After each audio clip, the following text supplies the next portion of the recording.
니체 사용 설명에 오신 것을 환영합니다. 저는 오늘 그 진행을 맡은 KGB 김혜미라고 하는데요. 드라마의 게스트 편집자로 활동을 하고 있고요. 그래서 제가 편집자 K, 게스트 에디터 오브 북드라마 플러스 북튜브 해서 KGB라고 오늘 급작스럽게 자를 지었습니다. 네.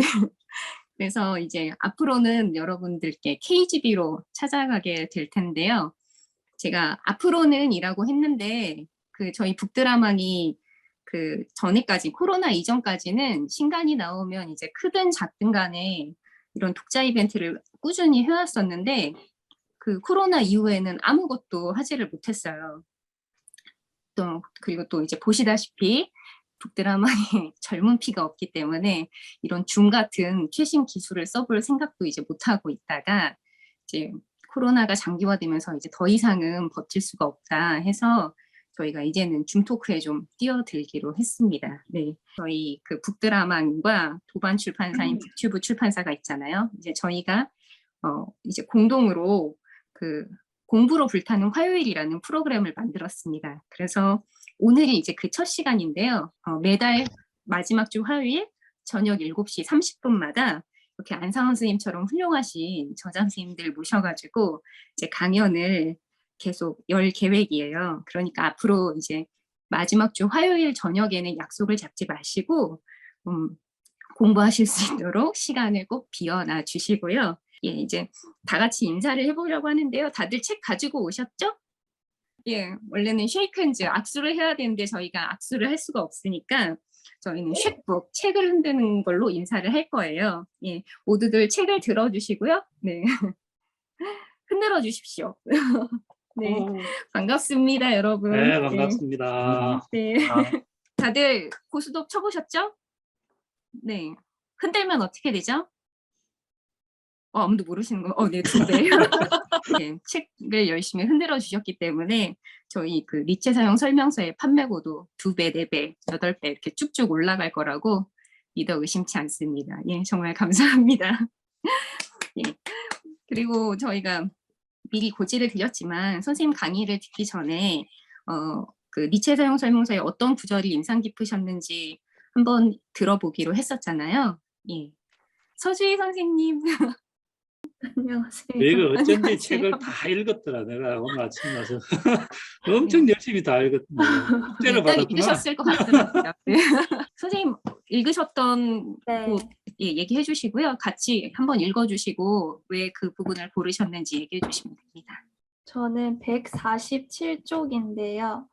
광대대기가 좀 재밌어가지고 한번 읽어보면 과거에는 주어진 틀과 관계 안에서 배우고 가르치는 것에 익숙해 있었다면 지금 나는 아무런 틀이 없이 과거의 관계에 얽매이지 않고 배우고 가르치고 있다.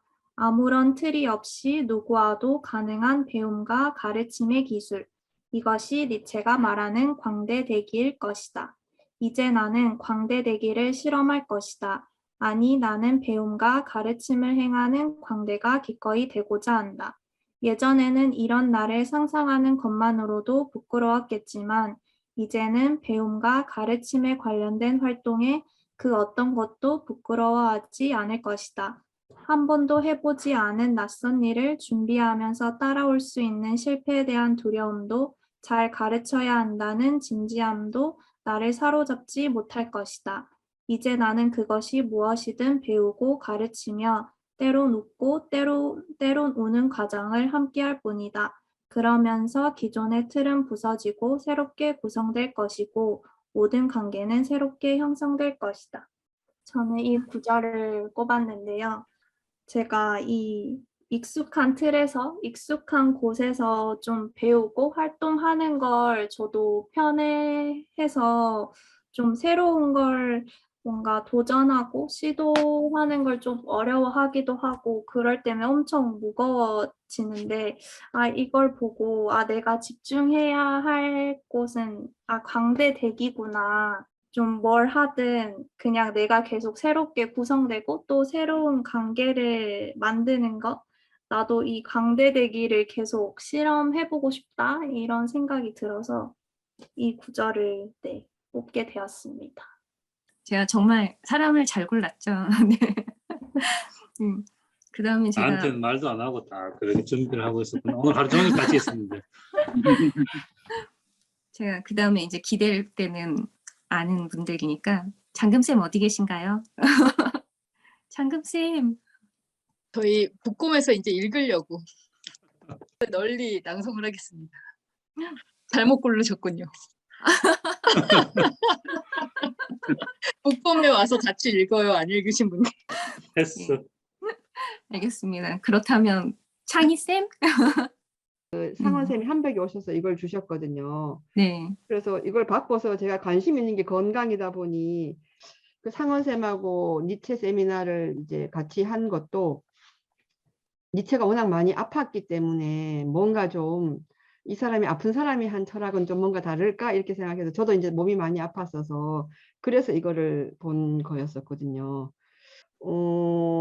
여기 마지막에 그 178쪽에 보면은 그런 얘기가 나와요. 그러니까 그때 만약에 이제 이제 상원쌤이 그 어딘가에 통증이 있어서 어디에 있었나요, 선생님?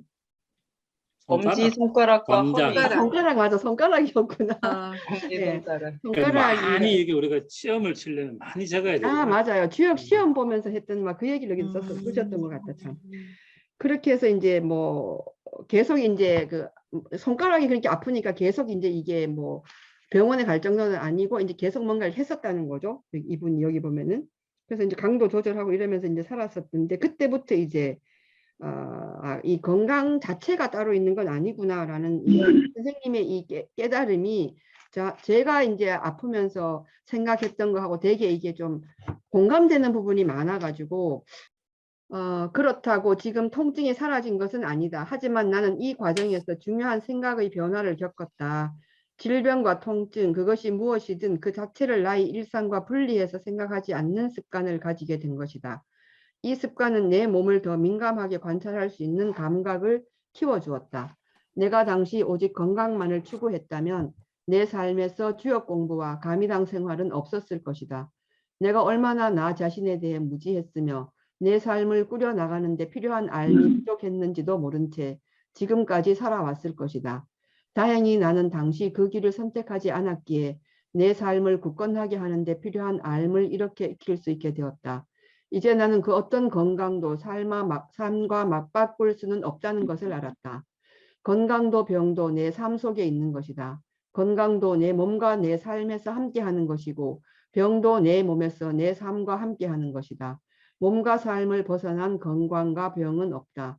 건강도 병도 일상의 삶 속에 품을 수 있는 것이 진정 건강한 삶이다.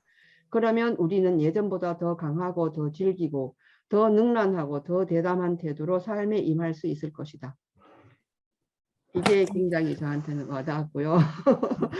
그래서 어떤 아주 작은 하나의 자기한테 있는 신체의 변화 아니면 어떤 하나의 변화라도 뭔가 그걸로 이렇게 계속 생각하고 뭔가를 이렇게 사유를 그쪽으로 가져가다 보면은 어디선가 뭐 전환이 일어나고 그것이 어떤 깨달음으로 이어져서 그런 것들이 하나하나 쌓이는 게 안에 있는 내 삶의 내공이 되는 것 같아요. 그래서 또 다른 삶을 또 마디를 넘을 수 있는 힘이 되어주는 것 같고 그런 걸 상원쌤이 여기서 이 손가락의 아픔으로 깨달으셔서 되게 반가웠고요. 네, 그랬습니다. 네, 감사합니다. 제가 그럼 이번에는 네, 한번 다른 조한결 선생님 그러면 네. 네, 안녕하세요. 네. 네. 저는 257쪽 되게 좋아하는데요. 언젠가 가미당을 이끌고 계신 곰쌤에게 이런 질문을 한 적이 있다. 어떻게 수요너머 시절 30년 전부터 지금까지 이런 공부와 글쓰기를 하실 생각을 하셨어요? 대답은 간단했다. 본성대로 산 거지. 그러나 그 울림은 강렬했다. 선생님은 분명 자기 자신에 대한 극복의 표시로서 글을 쓰고 살아오셨다. 그 승리가 지금의 책과 가미당 공동체로 남아있고 앞으로도 이어질 것이다. 나는 이제 막 그 길을 가고 있다. 이제 나도 내 본성이 이끄는 삶을 위해 공부하고 글을 쓴다. 몇몇 친구들과 함께 이것은 달리 표현하면 나로의 귀환을 위한 공부와 글쓰기의 과정이다. 이제 알겠다. 니체가 왜 나는 모든 글 가운데서 자신의 피로 쓴 것만을 사랑한다. 피로 써라. 그러면 그대는 피가 정신임을 알게 될 것이다. 라고 말했는지를. 네, 이 부분이 왜 좋았냐면 저도 제가 그 작년에 이제 그 남산강학원에 있다가 사회생활을 좀 해보려고 이제 나왔거든요. 이제 나오니까 이제 처음엔 좀 막막했어요. 그러니까 이제 뭐 하고 살지? 약간 이렇게 방황을 좀 하다가 근데 그게 이제 그래서 봄쌤 책을 다시 막 이렇게 주섬주섬 보다가 아무것도 없는 길이 사실은 어디로든 갈 수 있는 길이다 이런 말이 되게 와닿았었는데 그 어디로든 갈 수 있다고 했을 때 그럼 난 이제 뭘 부여잡고 갈 것인가 라고 했을 때 약간 그런 맥락에서 이 본성이란 말이 좀 와닿았던 것 같아요. 이게 막 진짜 답이 정해져 있는 게 아닌데도 아직도 뭔가 그런 걸 부여잡고 싶어 하고 있는 제 모습이 보이고 그래서 그걸 이제 보이니까 박차고 나가고 싶어지더라고요. 아, 그러면서 이게 내 본성대로 사는 어떤 길을 찾아가는 느낌이겠구나. 그래서 약간 니체도 이 자기가 피로 써라라고 한 말이 진짜 자기 본성대로 살지 않고서는 이 피로 쓸 수 없다. 약간 그런 생각이 들었어요. 왜냐면 자기가 자기의 그 뭐랄까 존재를 막 이렇게 펼치면서 살면 자연스럽게 거기에서 그 완전 내가 담긴 내 피와 살이 담긴 말과 글은 그냥 저절로 나오는 거니까 그게 뭐 꼭 글이 아니어도 되고 어떤 식의 자기 삶의 표현, 자기 삶의 모습으로 그냥 다 드러나는구나. 어떤 그런 게 느껴져서 좋았습니다. 예, 좋은 말씀 감사합니다. 아, 예. 네. 예. 마지막으로 김지영 선생님 한 분 짧게 하고 이제 선생님 강의로 넘어갈게요. 김지영 선생님 계신가요? 네, 안녕하세요. 네. 뭔가 처음에 저한테 이제 문자가 와서 이제 얘기를 좀 해달라고 저한테 문자가 이러기예요? 왔었거든요. 근데 이제 제가 없는 거예요. 아, 안 하다 보다 하고 긴장 풀고 있었는데 갑자기 저를 지목을 하시네요. 네, 이제 저 같은 경우는 이제 책을 읽었는데 저는 진짜 니체에 대해 아무것도 모르는 그런 상태에서 이제 이 책을 읽었습니다. 그래서 뭐 니체에 대한 기본 배경 지식이라든지 이런 게 되게 한없이 부족한데 이제 그 위에서 뭔가 상원쌤 책을 읽고 좀 들었던 생각은 뭔가 니체에게 있어서 삶이란 그냥 이제 오늘 하루를 내가 있는 이 현재를 진짜 충만하고 되게 제대로 살아가는 거구나 라는 게 좀 느껴졌어요. 뭔가 이제 과거의 영광이라든지 아니면 미래에 대한 망상이라든지 이런 거에 빠져가지고 현재에 집중하지를 못하고 그냥 오히려 지금 현재에 있는 내 모습이 아니 내 모습이래. 지금 현재가 오히려 걸림돌이 되는 거죠. 미래에 대한 망상이면은. 그리고 과거에 대한 영광이면은 과거에 대한 영광에 빠져 있으면은 이제 내가 변하는 거라든지 이제 지금 나의 모습을 제대로 보이지 못하고 이제 그런 식으로 이제 저는 좀 저한테 다가왔었는데 그래서 뭐 저는 이제 91쪽에 그 두 번째 문단인데요. 네, 한번 일단 읽겠습니다. 하지만 니체는 이런 사람들을 향해 분명히 말한다. 자신의 삶을 사랑하라고. 우리가 번역 없이 자주 말하는 아모르 파티를 가르친다. 이것이 최종적이고 영원한 회개 앞에서 우리가 이제 삶을 어떻게 받아들여야 할 것인가에 대한 니체의 답이다. 그것은 영원 회귀하는 엄중한 현실 앞에서 오늘의 삶을 어떻게 만들어 갈 것인가의 문제에 집중된다. 영원 회귀에 대한 깨달음은 오늘을 살아내는 일에 집중하는 힘을 가지는 것이다. 삶은 지나간 과거도 아니고 다가올 미래도 아니다. 삶은 오늘이라는 순간이며 이 순간 속에 과거도 미래도 함께 작동한다. 네, 이 부분이 이제 되게 좋았었는데 이게 미래에 대한 생각을 제가 뭐 그런 막 멋있는 저의 모습을 막 상상하면서 막 공부를 하다 보면은 되게 이 공부에도 제대로 집중도 안 되고 오히려 조급해지고 또 그렇게 되기도 했었었고요. 물론 지금도 좀 그런 것 같기는 한데 아무튼 그러고 이제 또 제가 여기 가미당에서 공부를 하면서 생긴 별명 청년 꼰대거든요. 제가 이제 자꾸 과거의 일만 가져오고 뭐 좀 거기에서 제대로 움직이지 못하고 막 너무 도덕적으로 막 글을 쓰고 막 그래가지고 좀 붙어 있는 그런 별명인데 뭔가 이런 것들 때문에 되게 좀 더 이 오늘 이 현재에 되게 집중하라는 이런 니체의 말이 되게 더 와닿았던 것 같습니다. 네, 여기까지 할게요. 안 시켰으면 어쩔 뻔했어요. 감사합니다. 오래 기다리셨습니다. 이제 니체 사용 설명서의 저자이시자 오늘의 주인공이신 그 명랑중년 안상호 선생님 나와주세요. 예, 요즘 뭐 명랑하냐 질문을 되게 많이 받는, 또 의심을 많이 받는 한상헌입니다. 예, 쭉 보니까 이제 예전에 공부했던 분들도 많이 오셨고, 또 예전에 일을 같이 했던 분도 이제 많이 오셨고, 지금 공부하고 계시는 분도 계시고, 또 좀 뭐 제가 처음 뵙는 이런 분들도 계신데, 어쨌든 뭐 이렇게 자리에 와주셔서 너무너무 감사하고요. 그리고 뭐 제가 짧게 제가 이렇게 조금 이것저것 얘기하기보다는 뭐 어쨌든 이 명랑함이라고 하는 말을 쓰고 나서 계속 그 말이 이렇게 떠돌고 있으니까 제 주변에서, 그래서 이걸 제가 이제 어떻게 쓰게 됐고 또 지금 이제 어떤 의미가 있는지 그걸 이 책에서도 사실 여기 한 80쪽부터 쭉 100여 쪽까지 사실은 이제 제가 글로 쓸 수 있는 부분들은 여기서 이렇게 많이 써놨으니까 아마 보셨던 분들은 뭐 이걸로 좀 이해도 하셨을 건데, 근데 이제 그것과는 좀 다르게 뭐 그 내용을 포함을 해서 그것과는 조금 다르게만 좀 편집을 해서 몇 가지 말씀을 드리면, 그러니까 이제 제가 이 말을 쓰니까 최근에 자꾸 나보고 뭐가 명랑한 건지 막 물어봐요. 그러니까 한마디로 막 이렇게 얘기를 해달라 이런 이야기 같은데, 그걸 뭘 보면 명랑한 것을 아냐 이렇게 얘기하고, 그래서 내가 한 번은 날 보면 알지 않냐 이렇게 얘기를 했어요. 그러니까 옆에서 주변에 하는 사람들이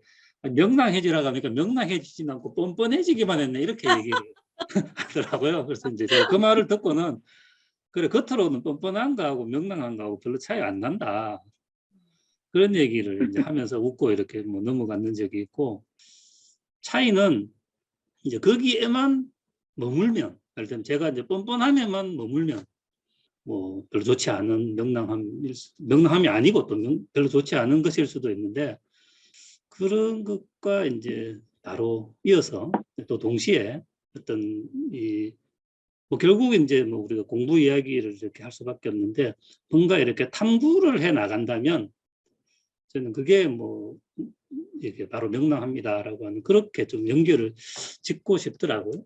이 이야기는 뭐 또 저희 이야기라기보다는 이제 우리 감리당에서 좀 추구하고 있는 그런 내용과 거의 일치를 하는 건데, 예를 들면 이제 우리가 겉모습으로 보이는 그런 게 아니고 뭔가 이렇게 탐구를 해 나가려면, 그러면 이 방향을 잡는 게 굉장히 중요한데, 그래서 방향을 어떻게 잡아야 되느냐라고 할 때, 근데 이제 우리가 최근에 뭐 예전부터 우리 감리당이 이게 뭐 제일 중요한, 감리당을 이끄는 게 제일 중요한 원칙이었지만 최근에 들어서 좀 많이 이제 또 얘기가 더 되고, 제가 또 분명히 좀 감각이 좀 생기는 게 이제 뭐냐 하면, 어떻게 보면 탐구라고 하면 뭔가 이런 알미인데, 뭐 알을 이렇게 추구하는 건데, 거기에 예를 들면 이제 이 기술지라고 하는 우리 어떤 지식, 이런 게 이제 우리가 학교 다니면서 참 많이 배웠던 거잖아요. 그리고 이제 지성이라고 하는 또 할 수 있는 약간 기술지하고는 좀 다른 사회적 관계라든지 이런 걸 되게 많이 이야기를 하는 좀 문명지라고 우리가 할 수가 있고, 뭐 그런 것들을 이야기를 했고, 저도 예전에는 이 기술지에 머물러 있지는 않았던 것 같아요. 학교에서 주로 공부를 하고 대학원에서 공부를 할 때도 뭐 책에도 제가 그런 걸 적었지만, 단순한 그런 기술적인 또 저의 어떤 이해관계에 이렇게 국한되어 있는 그런 기술지에 좀 머물지 않고, 적어도 좀 지성적인 이런 공부 또 그런 활동을 좀 해야 되겠다라고 하는 그런 것들을, 거기까지는 저도 나간 것 같아요. 이 감리당 공부를 하기 전에도. 근데 이제 그것과는 다르게 이제 우리가 이제 정말 뭐 예전에는 저는 이런 말들을 쓰는 걸 별로 안 좋아했는데, 지혜라고 하는 것 이런 것들을 잘 어색하고, 뭐 정말 지혜라고 하는 게 잘 이렇게 구체적으로 와닿지도 않고 그래서 잘 쓰지도 않았는데, 이제 감리당 공부를 하고 또 이제 뭐 하면서 지금은 이게 이제 그 지혜라는 말을 뭐 이 자연지, 자연에 대한 어떤 그런 안 이렇게 우리가 좀 이해를 하다 보니까 이제는 이게 되게 좀 와닿더라고. 뭐 이게 이제 지혜라고 해도 되고 영성이라고 해도 되고 또 뭐 자연지라고도 얘기하고 그게 조금 넓어지는 이런 부분이 있고 또 최근에 제가 이제 어제도 구체적으로 어제도 그런 이야기를 제가 했는데 이 예전에는 그냥 지식 그 다음은 뭐 어떻게 보면 지성 또 지성 그 다음은 뭐 영성 지혜 이렇게 나가는 것이라고 해서 이 세 가지의 어떤 알미 저한테도 이게 따로따로 있었던 것 같아요. 이게 그래서 이제 그러니까 이걸 지혜가 좋긴 한데 지혜를 많이 이렇게 추구를 하다 보면 어떤 이 기술지라든지 뭐 지성이라든지 이런 게 되게 좀 무용해지는 게 아닌가. 근데 이제 저 같은 경우에는 세상에서 이렇게 뭘 이렇게 하는 게 또 여전히 예전에 할 때도 중요하게 생각했고 지금은 제가 그 일에 그렇게 매몰되어 있지는 않지만 그래도 저는 그런 것도 되게 좀 필요한데 이게 너무 좀 소홀히 되는 게 아닌가 이렇게 생각을 해서 이게 좀 좋긴 좋지만 내가 이렇게 함부로 이렇게 나가도 되나 이런 생각이 많이 들더라고요.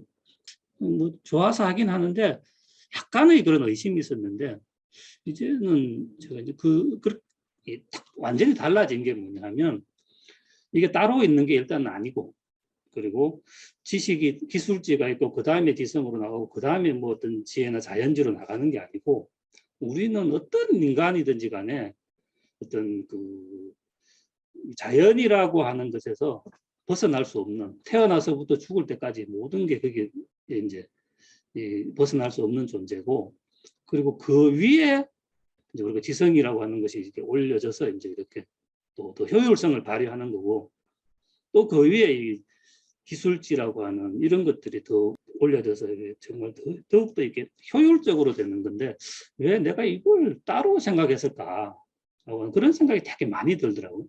최근에는 그게 따로 있는 게 아니다라고 하는 그 어떤 좀 확신 그리고 뭐 그림으로 이렇게 놓고 보면 가장 크고 근본적으로 늘 깔려 있어야 되는 게 어떤 그런 어떤 자연지에 대한 탐구. 그래서 최근에는 요즘 제가 아인슈타인 과거에는 그들도 보지도 않았던 아인슈타인 우주론이나 이런 것도 뭐 봐도 뭔지는 잘 모르겠지만 하여튼 공부를 자연스럽게 하게 되고 그렇게 되니까 예전엔 좀 버리고 싶었던 어떤 이 기술지라든지 또 아니면 이 문명지 이런 문명에 대한 암 이런 것들도 훨씬 더 소중하게 이렇게 다가오더라고요.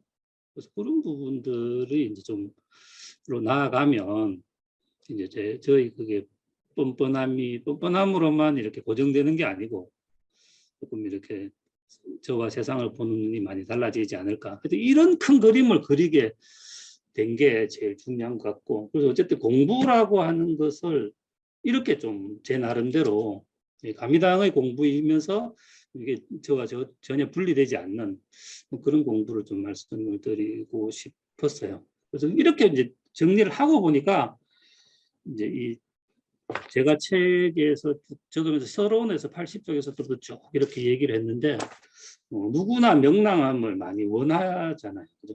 그래서 뭐 아까도 얘기했지만 뭐 저도 명랑해지고 싶어요. 이게 모두의 소망인데 뭐 이건 젊든 뭐 중년이든 노인이든 그런데 특히 뭐 중년들이 그런 노력은 되게 많이 하는 것 같아요. 제 주변에도 그렇고 여기 보면 안 하던 것을 많이 하고 또 때로는 이분들도 공부도 많이 하러 와요. 그리고 또 책도 내기도 하고 뭐 봉사 활동도 하고 기부도 많이 하고 또 친구들을 만나서도 이렇게 뭐 그동안 돈 안 쓰던 애들도 막 돈도 막 이렇게 막 쓰려고 하고 온갖 이런 활동들을 되게 많이 하는데 근데 그게 그때 할 때는 그게 되게 이제 뭔가 되는 것 같지만 또 돌아서면 또 그 수준으로 또 가버리거나 이렇게 이제 되는 그런 것들을 저도 많이 보고 느끼고 이렇게 하다 보면서 문제가 어디에 있을까 이런 고민을 많이 하던 차에 이제 니체가 딱 확실히 이제 거기에 대한 정리를 해주는데 이 사람은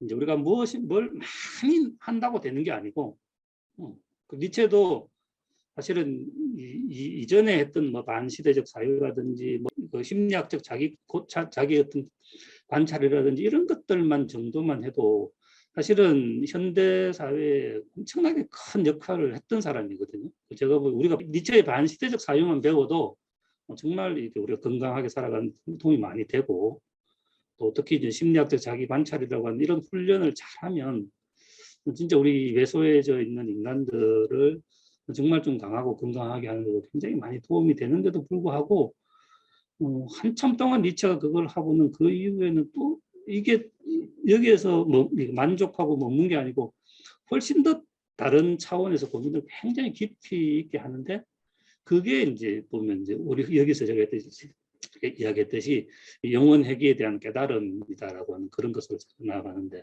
그래서 앞에 있었던 것이 뭐 이렇게 별 의미가 없었던 것도 아니고 뭐 이것이 뭐 잘못된 것도 아닌데도 불구하고 니체가 왜 이 중후반기에 들어서 이 영혼 회귀에 대한 이 탐구를 그렇게 집중을 했고, 또 어느 순간 그것을 깨달았을 때 그 최고의 환희를 이렇게 느끼고 기록을 하고 왜 그랬을까라고 하는 그 고민이 저도 이제 같이 됐는데, 그게 저는 바로 이런 부분인 것 같아요.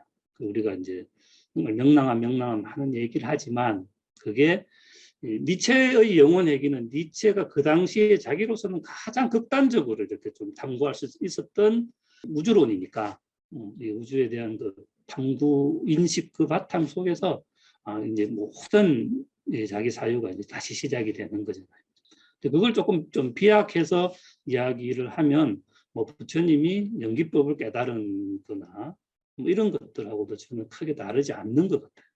그 깨달음이 바탕이 되면서 그 위에서 이제 이 문명지라든지 기술지라든지 이런 것들이 다시 이렇게 자리를 잡고 이게 막 이렇게 서로 관계를 다양하게 맺으면서 이제 일상적으로 또 삶이 굉장히 이렇게 좀 효율적으로 살아나갈 수 있는 그런 때 좀 잘 활용이 되지 않냐, 뭐 이런 부분들이 저는 그 사장 그 적을 때도 그런 이야기를 이제 좀 했습니다. 이 자라투스트라에 보면 이런 암호 같은 말이 있는데, 이제 모든 사람을 위한, 그러나 그 누구를 위한 것도 아닌 책, 이렇게 탁 되어 있는데 이게 무슨 말인지 제가 몰랐거든요. 모르고 이제 내용을 주로 공부를 했는데, 이제는 이제 이 말을 제가 확실히 알겠는 게, 이 명랑함이라고 하는 것은 누구에게나 가능은 한 거예요. 그러나 그 누구를 위한 것도 아마 아닐 수도 있는 거예요. 근데 거기에서 이제 누구나 가능하지만 아무나 할 수 없는 이것을 내가 할 수 있도록 하기 위해서는, 내가 그렇게 될 수 있도록 하기 위해서는 저는 그 지점에 이제 이렇게 큰 어떤 깨달음이 있어야 되는 게 아닌가, 그 큰 공부가 있어야 되는 게 아닌가라고 하는 그 연결고리를 좀 처음에는 답답했지만 그걸 찾을 수 있었고, 그걸 찾고 보니까 아까도 제가 말씀드렸지만 이 반시대적 사유라고 하는 것과 이 자기 관찰이라고 하는 이것이 충분했지만, 굉장히 이게 획기적인 것이었지만 왜 니체가 거기에 머물지 않고 이렇게 한 걸음 더 나아갔을까. 그리고 이제 마지막에 그것을 다시 이렇게 또 정교화하는 작업으로 이렇게 자기 그 에너지를 다 집중을 했을까라고 하는 그런 쪽으로 좀 정리를 하고 싶고, 근데 이제 이렇게 얘기를 해도 이제 뭐 사람들이 또 많이 물어요. 실제로 알겠는데 난 잘 안 된다. 난 어떻게 하면 되냐. 이제 이런 얘기를 많이 하잖아요. 이 말은 제가 뭐 이렇게 뭐 금방 이렇게 뭐 만들어내고 깨달은 게 아니고, 우리 아미당에서도 오랫동안 이런 위와 유사한 이제 조금 다른 언어를 써서 이제 계속 했던 반대. 근데 저는 이것에 대해서는 저 자신에게도 이제 그런 얘기를 하지만 특히 청년들에게도 그런 얘기를 많이 해요. 많이 하고 또 제 아이에게도 그런 얘기를 하는데, 좀 시대가 만들어 놓은 큰 목표를 정해놓고 그것을 이렇게 이루기 위해서 이제 열심히 한번 달려보려고 많이 하는데, 근데 그러면 정말 많은 에너지가 들고 또 심리적으로는 위축이 되고 또 때로는 그래서 우울해지기도 하고, 그러니까 되게 간단한 이유지만, 그래서 그 목표를 막 열심히 해서 달성을 했다고 치자. 근데 나에게 남는 것은 에너지 고갈, 우울한 기분, 그리고 이상한 자만심, 이런 것밖에 없으면 도대체 내가 뭘 한 거냐라고 하는 이런 얘기를 이제 실제로 해요. 제가 한결이하고도 잠깐 뭔 일을 했는데 제가 아마 마지막에 했던 이야기가 그런 이야기였어요. 한결인데 떠난다고 하길래 그렇게 청년들이 살았으면 좋겠다 이런 얘기를 제가 했고, 목표를 안 세워도 되고 근데 조그마한 뭐 목표를 세우다고 하더라도 그 과정에서 내가 늘 이제 좀 웃고 기분이 좋고 그리고 사람들하고 잘 이렇게 섞이고 그렇게 이렇게 하다 보면 설사 내가 하고 싶었던 뭔가가 안 된다고 하더라도 나에게 기분이 좋았던 이 경험, 또 사람들하고 섞였던 어떤 경험, 그리고 이렇게 그 과정에서 웃고 웃었던 이런 경험, 이것은 나에게 남는 게 아닌가. 이제 사람들이 가미당을 부러워하는 가장 핵심이 이거예요. 얘들은 별로 가진 것도 없는 것 같은데, 내가 훨씬 더 많이 가진 것 같은데 난 자꾸 이렇게 좀 찌그러들고 살아가는데 날이 갈수록 가미당 제대로 아무것도 가진 것도 없으면서 학교도 뭐 제대로 나온 것도 아니고 공부도 그렇게 잘한 것도 아닌 것 같고 돈도 뭐 별로 없는 것 같은데 이 올라오는 영상이라든지 이런 것들 보면 맨날 웃고 있는 거예요. 별거 웃기지도 않는데 막 웃고. 그리고 또 어쩌다 진짜 와보면 가난할 줄 알았는데 먹는 건 고기 안 먹는 것 빼고는 온갖 맛있는 거 산의 진미를 다 먹고 과일은 늘 넘나고 실제로 우리 집에보다 과일이 훨씬 더 많아요. 자기들이 돈 주고 산 게 아니고 어디 있어도 이렇게 기분 좋게 자꾸 오는 거예요.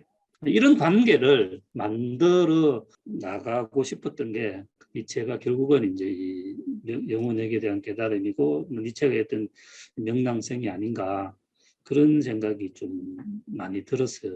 건너뛰어서 제 그 양력에도 적었지만 뭐 교육학을 공부해서 세상 속에서 뭘 하고 싶었던 게 있었고 제가 그때도 이렇게 뭐 여러 개 뭘 하진 않았던 것 같아요. 뭐 잘했느냐 물으면 제가 잘했다고는 말을 못하는데 어쨌든 뭐 이렇게 제 혼자도 아니고 같이 이렇게 공부도 같이 하면서 일도 좀 같이 하려고 했고 또 되게 열심히 이렇게 했고 또 일을 할 때도 뭐 좀 열심히 이렇게 하려고 했고 그게 이제 뭐 10년, 20년 정도 좀 제가 그랬다라고 하는 그런 얘기들이 있고 그 지금은 이제 그 나의 그 허명으로 있었던 그런 것들과 이제 기꺼이 이렇게 정말 기쁘게 이렇게 제가 이별을 했다라고 하는 그런 말도 이제 제가 적었는데 그거 제가 진짜 진심이고 지금의 이제 그런 과정을 거쳐 지금은 이제 가미당에서 제 삶의 중심을 잡고 이렇게 살아가고 있는데 그래서 제가 어느 순간은 제가 이제 그 가미당 사람들에게 난 이제 공부보살이 될 거다. 이거 진심으로 얘기를 했어요. 진짜 공부보살이 될 거고 저는 그게 진짜 진심이에요. 돈이 내가 없는 건 뭐 좀 빌려서 살아도 될 것 같고 또 주변에 돈 많은 사람들이 있으면 그냥 뭐 좀 이렇게 어차피 같이 먹고 사는 거니까 그래 살아도 될 것 같고 뭐 권력은 뭐 없어도 될 것 같고 뭐 명예도 크게 없어도 좀 살아갈 수 있을 것 같아요. 기본적인 생계가 혹시 안 되면 공부할 마음이 있으면 그냥 가미당 오면 굶어 죽지는 않아요. 뭐 일거리도 있고 공부할 도 있으면 그 나머지는 다 이렇게 근데 공부를 이렇게 안 하고 못 하고 이걸 평생에 이렇게 제대로 못 만나고 가는 것에 대해서 제 가까운 사람들도 뭐 멀리 있는 모든 사람들에게 기술지도 아니고 문명지도 아니고 이 자연지에 접근할 수 있는 이 공부의 기회를 못 가지고 이렇게 죽는 것이 저는 실제로 제일 안타깝거든요. 그래서 이제 정말 이렇게 공부보살이라고 하는 것은 나도 그렇지만 이제 보살들이 그렇게 선언하고 살아가듯이 세상의 모든 사람들이 이제 깨달을 때까지는 이 지옥에 남아 있겠다 이런 얘기를 했는데 전 진짜 그런 마음으로 좀 살아가고 싶은 건 제 진심이에요. 그래서 이제 이 공부보살이라고 하는 걸 제가 104쪽 이런 데 이제 선언을 하고 이렇게 적어놨는데 이제 마지막으로 105쪽부터 이 부분을 그냥 제가 한번 읽는 걸로 제 자신에 대한 설명이 될 수가 있을 것 같은데 그 부분은 좀 대신을 하겠습니다. 105쪽에 보면 이 존재의 질을 높이면서 명랑하게 살아가기를 제가 실천할 거다라고 하는 그런 이야기를 하면서 이 틱나탄 얼마 전에 돌아가셨죠, 그죠? 베트남 그 출신의 그 정말 좀 세계적인 그 보살 성녀이신데 그분의 글을 몇 년 전에 읽으면서 이제 뜬금없이 이 말을 하면 조금 이상하지만 그 앞에 조금 배경을 좀 깔고 이 말을 하면 다들 잘 이해를 하고 동의하실 것 같은데 우리도 이 세상에서 여행을 즐기는 법을 배워야 합니다. 이 방법을 터득하면 우리 삶을 꼭 해야 할 숙제로 생각하지 않고 마음 편히 즐길 수 있습니다. 계획을 세우거나 서두를 필요가 없습니다. 그저 즐기는 마음으로 자신의 역할과 맡은 일을 해내면 됩니다. 결과에 연연할 필요가 없습니다. 일정 수준의 성공이나 성과를 이루어야 한다는 부담감에서 벗어나 자유롭고 기쁜 마음으로 이렇게 되어 있고, 제가 조금 더 제 생각이 이제 들어서 어떻게 사는 것이 가장 잘 살아가는가를 멋지게 표현한 글이다. 말 그대로 이제 우리는 영혼 회귀한 혹은 연기로 이루어진 이 세상에서 목적이니 의문이하는 세상에 대한 부담감 없이 뭔가 성취해야 한다는 스스로에 대한 부채의식도 없이 살아가면 된다. 이것이 내가 니체와 불교 혹은 뭐 요즘 이제는 이제 또 주역을 좀 많이 공부를 하는데 이런 것들 통해 배운 삶의 지혜다.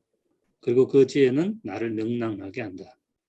영혼 회귀에 대한 깨달음과 함께 나는 다시 명랑성을 회복 중이다. 나를 키워 세상의 모든 것을 품을 수 있을 만큼 넉넉한 존재가 되는 것이 내가 공부를 하는 이유이며, 과거 나에게 역겨움을 불러일으켰던 그 어떤 것도 이제는 나를 생성시키고 변화시키는 힘이 될 수 있다고 믿는다. 뭐 이렇게 제가 적었는데, 하여튼 이 방향으로 우리가 다시 좀 공부를 하고 또 사람을 만나고 또 이렇게 이야기를 하고 그렇게 사는 것이 명랑한 게 아닌가, 이런 생각을 합니다. 여기까지 일단 제 말씀을 마치겠습니다. 네, 감사합니다, 선생님. 아까 이 중간에 차은신 선생님도 채팅으로 말씀해 주셨는데요. 그 선생님 정말 초반에는 그 야망가이신 줄 알았는데 갑자기 공부보살이 되겠다는 이 원을 세우셔가지고 되게 뭉클하신 것 같아요. 네, 저도 깜짝 공부보살이 놀랐어요. 저의 야망입니다. 질의응답 시간이 따로 없기 때문에 저희가 이제 미리 좀 고민 사연을 좀 받아봤어요. 그래서 고민을 하시는 분들에게 도움이 될 만한 니체 처방전, 그러니까 이 고민하시는 분들에게 약이 될 만한 니체의 문장을 그 안상원 선생님께서 좀 찾아주셨으면 해가지고 저희가 준비를 했는데요. 일단 첫 번째 사연 먼저 들려드릴게요. 네. 안녕하세요, 선생님. 저는 김포에 사는 마운틴 참이라고 합니다. 결론부터 말씀드리자면 요즘 저의 가장 큰 고민은 글쓰기입니다. 실은 저도 인문학 공동체에서 7년째 활동을 하고 있습니다. 그동안의 시간인지라 공부에 선생님들의 애정어린 구박에 친구와 학인들과의 우정에 흠뻑 젖어들 만큼 젖어든 것 같은데 아무리 쥐어짜도 글이 나오지 않습니다. 글쓰기가 늘 제자리만 맴도는 느낌이에요. 저도 선생님처럼 니체든 연암이든 제 인생의 스승을, 제가 한 공부를 저의 삶을 마음껏 사용하고 써보고 싶은데 전 어떻게 해야 할까요? 정말 쓰는 법 좀 알고 싶습니다. 예, 여기 계시는 많은 분들이 아마 똑같은 고민을 하실 것 같아요. 네, 선생님 처방 좀 부탁드립니다. 처방전. 저는 글쓰기에 대한 욕망이 솔직히 별로 없었고, 근데 니체를 읽으면서 그게 생겼는데, 근데 이제 이게 뭐 구체적으로는 인간적인 너무나 인간적인 사람들 원은 많이 읽는데 최근에 번역된 2는 잘 안 읽어요. 근데 세미나를 쭉 하면서 5번만 읽고 저도 끝낼까 하다가 2를 이제 읽어야 되겠다 싶어서 읽었는데 의외로 그게 굉장히 좀 구체적이고 좀 실용적으로 도움되는 그 아포리즘들을 굉장히 많이 담고 있더라고요. 그런데 제가 이 책에도 사실은 그 후반부 결론이 이제 글쓰기에 대한, 원래는 제가 2편의 글을 적었고 이제 독도라망 대표님이 보시고 한 편을 더 적었으면 좋겠다 싶어서 이제 마지막 글을 적었는데, 그건 이제 제가 희미하게는 이제 그 마지막 3번째 글을 좀 결론 삼아 적으면 좋겠다라고 하는 그런 아이디어를 좀 갖고 있는 참에 대표님 그렇게 말씀하시길래 그걸 적고 결론은 또 다르게 이렇게 조금 적었는데, 거기에서 니체가 굉장히 친절하게 이 글쓰기에 관한 많은 내용들을 여러 아포리즘에서 얘기를 많이 해요. 이제 조금 읽어보시면 뭐 저희 이런 이 처방전보다 훨씬 더 도움이 많이 될 거다라고 하는 그런 정보를 먼저 좀 드리고요. 근데 이제 이분을 처음에는 누굴까 고민을 많이 했는데 자세히 읽어보니까 제가 아는 분이더라고. 마운틴 참. 나 참 이게 무슨 말인지 몰라서. 어쨌든 이제 이 분이 내가 누군지를 알면서 조금 딱 생각이 나는 게 뭐냐면 이분은 감리당에서 공부를 하며 여러 가지 프로그램을 겪는데 그럼 이제 마지막에 저희들이 에세이를 쓰는데 장원을 굉장히 많이 받으신 분이에요. 제일 잘 쓴 몇 분을 뽑아서 장원상을 주는데 근데 저는 이런 말 하면 안 되는데 저는 한 5년 공부하면서 저는 한 번도 장원을 받아본 적이 없어요. 무장원입니다. 저는 무장원. 페이를 되진 않았는데 패스는 됐는데 저는 솔직히 장원을 받아본 적이 한 번도 없어요. 간혹가다 한번 받고 싶기도 했는데 또 못 받았고 그렇게 많이 받고 싶지는 않았던 것 같고 왜냐하면 상품이 책 한 권 주고 뭐 이런 걸로 끝나기 때문에 그렇게 뭐 큰 욕심은 안 났는데 근데 그걸 이제 여기 오신 어떤 분들도 보면 이제 다 그렇겠지만 제가 구체적으로 알고 있는 분이 중에 학기마다 에세이 쓰는데 학기마다 썼다 하면 장원 이런 분들도 꽤 많아요. 근데 그 이제 이게 이제 뭐 제 기준으로 해석을 해서 약간 뭐 오해가 될 수도 있지만 근데 이제 그렇게 보면 혹시 그런 게 7년을 해서 제대로 이렇게 사용하고 썼는데 조금 방해가 되지 않는 적어도 니체의 관점에서 보면 왜냐하면 제가 이제 좀 처방전으로 읽어드리고 싶은 게 그 뒤에 이제 그 글을 쓰는 거기 가면서 이제 첫 번째가 그 252쪽에 글은 성리의 기록이다라고 하는 그런 걸로 글을 썼고 그렇게 자기 자신과의 어떤 그 대결이 가장 중요하다라고 하는 거예요. 자기 자신을 이렇게 좀 볼 수 있는 눈, 힘 그걸 키워야 되는데 자칫 상 많이 받다 보면 이거 실제로 놓칠 수 있어요. 그것과 더불어서 두 번째 이제 핵심적으로 글쓰기를 통해서 나를 키워 세상을 품다라고 하는 제 개인적으로는 글의 어떤 수준이나 이런 것들을 떠나서 저는 이 글이 제일 저한테 애정이 가는 글이에요. 이제 제가 제일 이렇게 표현하고 싶었던 이런 건데 그 중에서도 이제 참 그때 세미나 하면서도 이거 읽으면서 되게 많이 웃기도 하고 그랬는데 260쪽을 인용한 걸 한번 읽어볼게요. 제가 이게 이제 그 니체가 내린 처방전이니까 원문을 한번 보시면 젊은 작가들은 좋은 표현, 좋은 사상은 그것과 비슷한 것 사이에서만 훌륭하게 보이고 훌륭한 인용구가 섞이면 페이지 전체뿐만 아니라 책 전체가 쓸모없게 된다는 사실을 모른다. 그 인용구가 독자에게 경고하며 이렇게 말하는 것처럼 생각되기 때문이다. 주의해라. 나는 보석이며 나의 주위에 있는 것은 납. 빛깔이 바랜 부끄러운 납이다. 어떤 말, 어떤 사상도 자기의 사회 속에서 살고 싶어 하며 그것이 뛰어난 문체의 도덕이다 라고 이렇게 얘기를 하는데 이제 저를 포함해서 많은 사람들이 초반에 특히 이런 걸 많이 겪는데 글쓰기라는 정말 멋진 말들을 쫙 뽑아내. 그리고 우리 뭐 고전 속에는 그런 게 너무 많잖아요. 근데 이제 거기에다가 내 글을 이렇게 좀 덧붙이다 보면 내가 뽑아놓은 건 보석이 맞는데 나는 거기에 붙일 수 있는 게 납덩이밖에 없는 거예요. 이 괴리가 좁혀지지 않으면 저는 적어도 니체가 말하는 글쓰기는 잘 되지 않는 게 아닌가라고 하는 그런 생각을 되게 많이 하면서 글쓰기라고 하는 것이 이렇게 나를 만나고 나를 좀 키워나가는 나의 어떤 폭을 넓혀나가는 이것이 전제되지 않으면 좀 어렵다라고 생각이 들어요. 혹시라도 이제 이것과 이것이 조금 순서가 바뀐 게 아닌가 나도 모르는 사이에 그런 생각을 조금 이 질문을 보면서 좀 해봤습니다. 처방이 됐나 모르겠네요. 예, 처방 안 됐으면 니체 책을 계속 보시면 돼요. 제가 처음에 정보를 드렸듯이 거기 보시면 확실히 답은 있습니다. 네. 이 자리에서 듣고 계실 마운틴 참님 도움 되셨길 바라고요. 후기도 이따가 꼭 남겨주시길 바라겠습니다. 예, 다음 고민 한번 소개해 드릴게요. 예, 선생님 안녕하세요. 저는 마포 군뱅이라고 합니다. 저는 정말 군뱅이 같은 삶을 살고 있는데요. 땅속에 사는 군뱅이처럼 집 밖을 나가기가 너무 힘듭니다. 왜냐하면 바깥에 나가면 사람들을 만나야 하잖아요. 그런데 저는 사람들을 만나고 어울리는 게 너무너무 힘들거든요.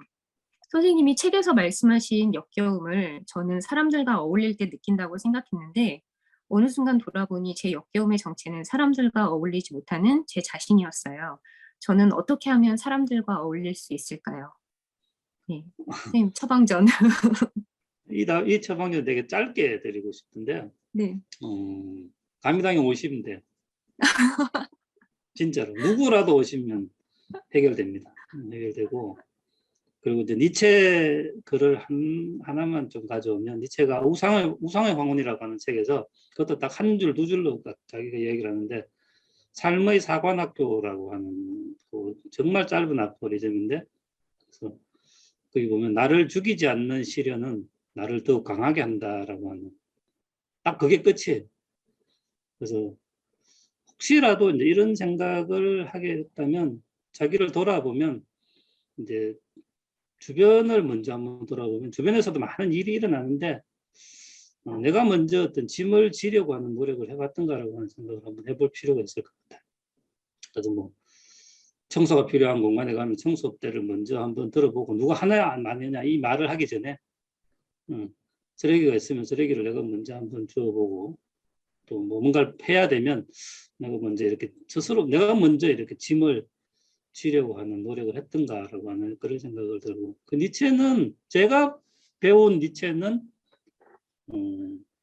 짐을 벗는 게 니체 철학이 아니에요. 니체는 철저하게 짐을 지는 철학이고 그 무겁게 느끼냐 그러면 짐을 더 져라 이렇게 얘기를 하니까 근데 그 말이 이제 뭐냐면 무거워서 치우고 깨부러져라 이런 말이 아니고 이제 내 삶을 꾸려나가는데 그 필요한 짐을 내가 스스로 질 수 있어야 된다. 그 감각을 키우는 게 철학이다라고 하는 그런 이야기를 해요. 직접적으로. 그래서 우리가 공부를 하는 거, 뭘 하는 거, 세상에 살아가는 모든 것들은 내가 살아가는 데 필요한 만큼의 그 감각을 내가 키워서 거기에 필요한 짐을 누가 말하기 전에 내가 지면 이건 진짜 군뱅이님이 이제 군뱅이로 머물지 않고 이제 진짜 세상에 나가서 잘 살아갈 수 있을 거예요.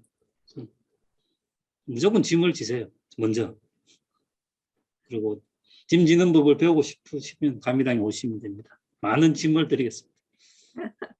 네. 예, 군뱅이님도 잘 들으셨을 거라 믿고요. 예, 마지막 사연 이제 들어볼게요. 예. 안녕하세요, 선생님. 저는 군포에서 온 블루카우입니다. 부끄럽지만 저는 명랑 핫도그의 단골입니다. 그러나 핫도그는 알아도 명랑이 무엇인지는 아니 어떻게 명랑할 수 있는지는 잘 모르겠습니다. 느낌적인 느낌일진 모르겠지만 그래도 아침나절에는 비교적 명랑한 듯도 합니다. 하지만 시간이 가면 갈수록 피곤해지기만 하고 일과를 다 마치고 나면 명랑은 고사하고 명량해전의 이순신이 되는 느낌입니다. 하루하루가 전쟁 같달까요? 오늘도 살아남았구나 하는 안도보다는 이대로 죽어도 좋다 싶은 충만함을 느껴보고 싶습니다. 그러려면 명랑해야 될 것 같은데 어떻게 해야 명랑해지나요? 근데 이분은 제가 이 세 번째 질문은 두 번째 질문까지는 제가 별로 사실은 별 걱정이 안 되고 딱 보는 순간 아, 이 말을 해주면 좋겠다 이런 생각이 들어서 그냥 바로 메모가 됐고 세 번째 이건 강의 내용하고도 좀 비슷한 것 같고 뭐라고 말을 해야 될지 좀 고민을 사실 했는데 며칠 전에 제가 예전에 낭송했던 게 딱 기억이 나서 그걸 다시 펼쳐보니까 아 이걸 좀 이야기하면 되겠다 싶은 그런 생각이 드는데 자라투스트라에 보면 최근에 이제 이진우 선생님이 번역한 그 책을 좀 기준으로 해서 요건 먼저 좀 길게 읽고 제가 조금 간단하게 말씀을 드릴게요. 근데 이 4부 13번에 보면 우월한 인간, 예전에는 이게 보다 지체 높은 인간 이렇게 번역이 됐는데 이제 이 4부면 자라투스트라 전체가 그렇지만 이제 그냥 상태가 아니고 이제 위버맨시의 과정에 이렇게 있는 그 과정으로 막 나아가면서 왔다 갔다 하는 그런 맥락을 조금은 아셔야 됩니다. 그러니까 이제 우월하다는 요 말도 그냥 우리가 그냥 평상시에 그냥 쓰는 이 잘난 척하는 우월함이 아니고 위버맨시의 과정에서 이제 뭔가 변화가 진행되는 그 과정이니까 이제 뭐 보다 지체 높은이라고 번역해도 좋고 우월하다고 번역해도 그 맥락에서 이해하시면 되는데 여기 보면 조금 긴데 한번 읽어볼게요. 어떤 사물이 높은 종에 속하면 속할수록 그것이 성공하는 경우는 더 드물다. 그대들 여기에 있는 우월한 인간들이요. 그대들 모두는 실패작이 아닌가. 이렇게 다 이야기합니다. 이게 이분이 실패작이라고 느끼시니까 이런 말씀 고민하셨겠죠. 근데 용기를 내라. 그게 무슨 상관이란 말인가. 얼마나 많은 일이 아직도 가능한가. 마땅히 웃어야 하는 방식으로 그대들 자신을 비웃는 것을 배워라. 그대들이 실패했고 절반만 성공했다 하더라도 무엇이 이상한가. 그대들 반쯤 파멸한 자들이여. 그대들 속에서 그 세계 밀치며 다가오지 않는가. 인간의 미래가. 인간의 가장 멀고 가장 깊고 별처럼 가장 높은 것. 인간의 무시무시한 힘.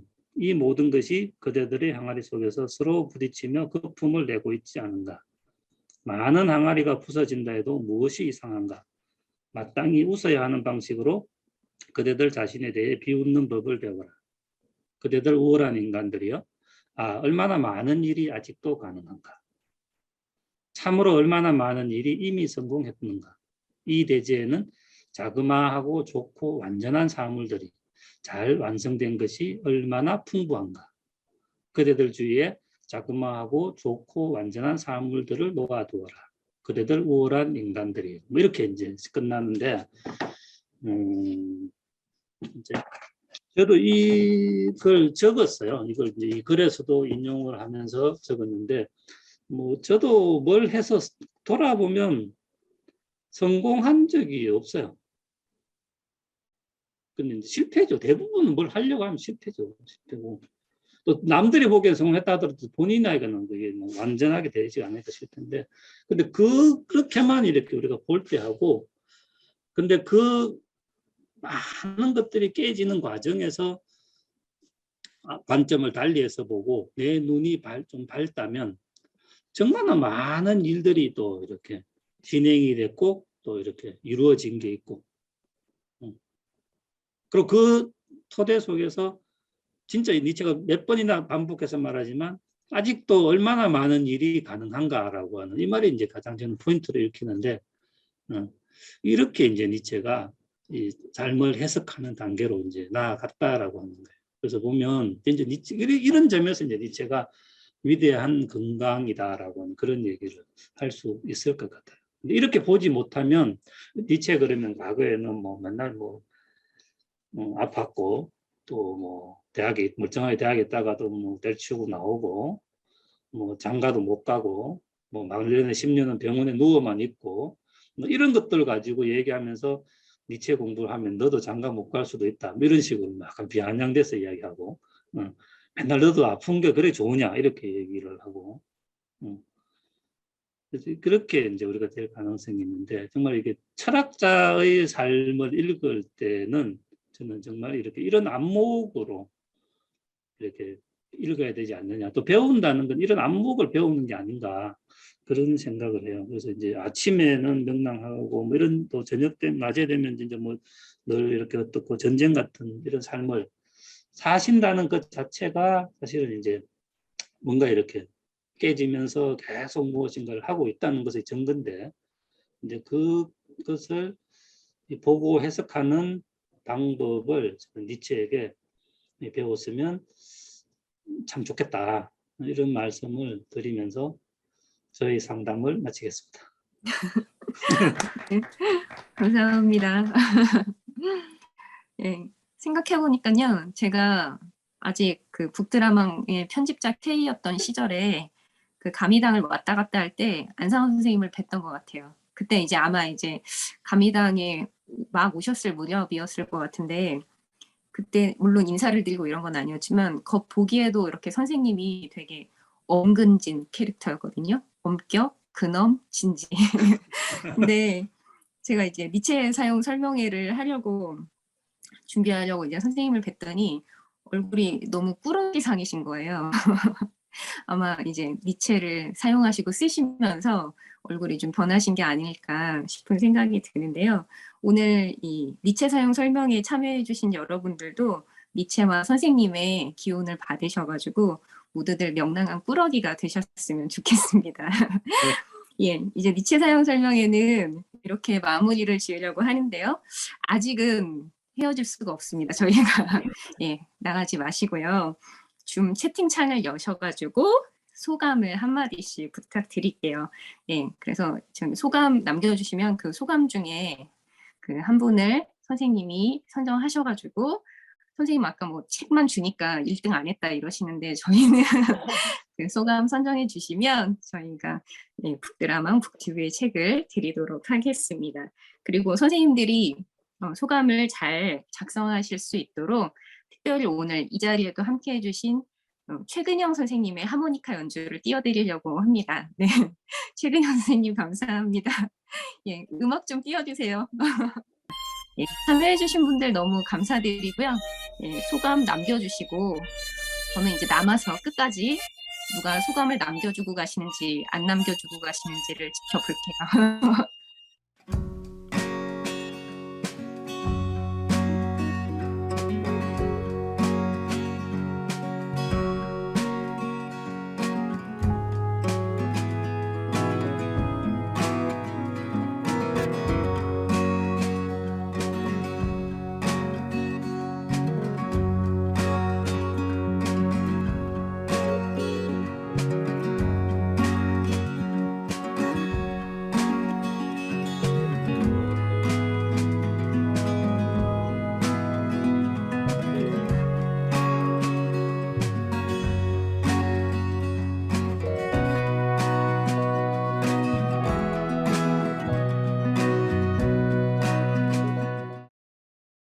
니체 사용 설명서를 세상에 내놓게 된 안상은입니다.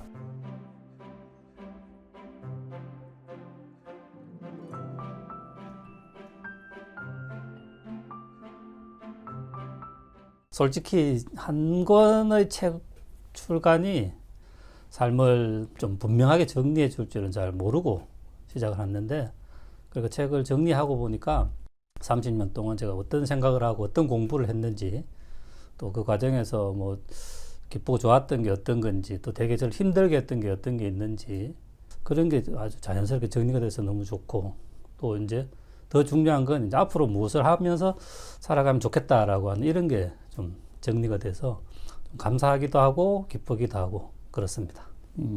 아마 제가 니체를 공부하지 않았으면 뭐 지금쯤은 이제 좀 세상에 대해서 조금 냉소적인 태도, 또 아니면 뭐 세상과 약간 거리를 둔 조금 은둔자적인 그런 생활을 하고 있을 것 같아요.